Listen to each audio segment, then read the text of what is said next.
The moment all the mean comments on Instagram and YouTube have been waiting for.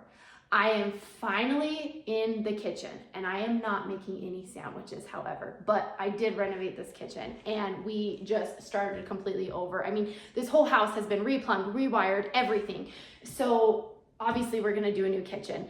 There are so many cool things that we did here to make the space work as best as we could. Even just starting with the transition from the living room space to the kitchen space, we had this weird little area right here. If you look up, you can kind of see our walls are different levels. And so that one's a little bit further back, this one's a little bit further, and then we go into the fireplace. This is actually the old flue for the furnace.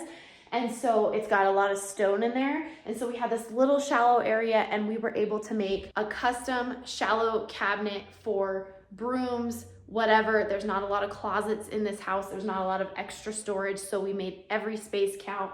So that's just a little bit of extra storage and it kind of blends with the cabinets that we purchased. We built that one and it ties together and brings us into the kitchen space. One of my favorite parts about the kitchen was doing this mobile island. That way, if you want to have it this way or have it that way or move it around, you have the workspace, you have the storage, but you can move it if you need to, or you want to have a party, or you want to lay it out just a little bit different. We went with a white shaker cabinet. We did a nice brushed kind of nickel color pole. I think that's really nice and timeless. It's not going to age or feel like it's out of style anytime soon. We went with these nice Samsung modern style appliances.